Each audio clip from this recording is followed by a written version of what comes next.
va se mettre chacune d'un côté. Regarde, tu vas montrer ta chambre.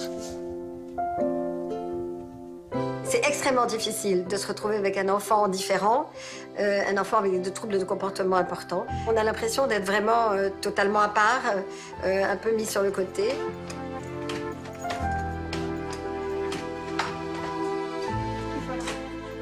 Assieds-toi, Boutchou. Et maman, elle va te raconter une petite histoire. Hein? On va raconter une petite histoire, d'accord? Moi, je suis juste là. D'accord? Donc, on va dire, tu sais, le petit prince, on te l'a offert pour tes 30 ans. Jonathan allait dans un établissement pour bébé, pour un petit enfant polyhandicapé. Là, j'ai rencontré Marion Baird, qui avait aussi un fils polyhandicapé qui s'appelle Hugo. Et on frappait donc à des tas de portes. Et soit on ne voulait pas entendre parler des familles à l'intérieur des établissements, et nous, ça n'était juste pas pensable. Soit les établissements avaient des listes d'attente très importantes et ne pouvaient pas prendre nos enfants. Si bien qu'on s'est retrouvés sans solution. Donc, on a décidé de se lancer et de créer un établissement pour nos enfants. Allez.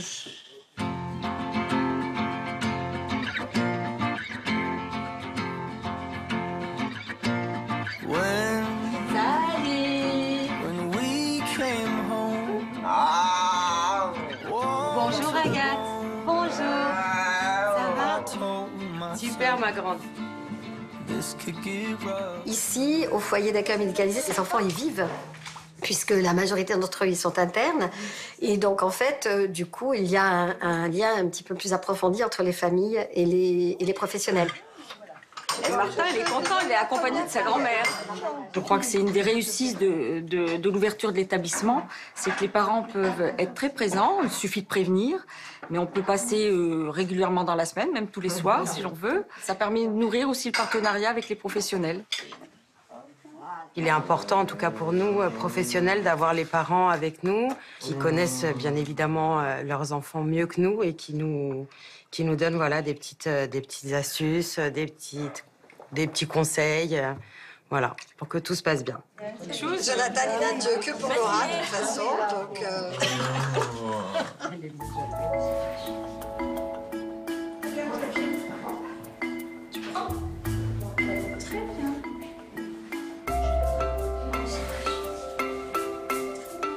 Quand on dit que l'enfant est au cœur du projet, c'est-à-dire qu'il a sa place. Il a sa place à lui. Il est là pour se faire comprendre, pour dire tout ce qu'il a à dire, même s'ils n'ont pas la parole.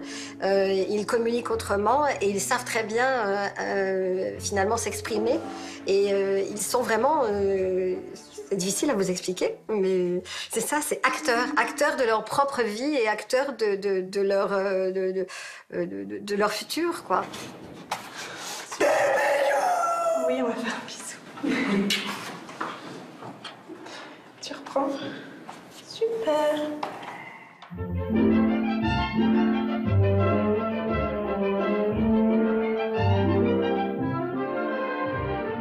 Alors, ce qui est très important, c'est qu'en fait, cet établissement ne soit pas un établissement fermé. On est en plein développement de partenariat. Voilà le lapin. Tu veux toucher? Ah, Audrey! Lui, ce petit lapin, tu le connais en plus, on l'a déjà vu à la ferme. Tout ce qui va être de l'ordre du toucher, tout ce qui va être de l'ordre du relationnel avec l'animal, ça va leur apporter beaucoup de bien-être. C'est une manière différente de rentrer en relation et donc effectivement c'est quelque chose qui est essentiel à leur épanouissement personnel. On a des petites plumes et en dessous c'est tout chaud. Regarde, on va même mettre ta main sous son aile. Ah, là c'est agréable. Hein.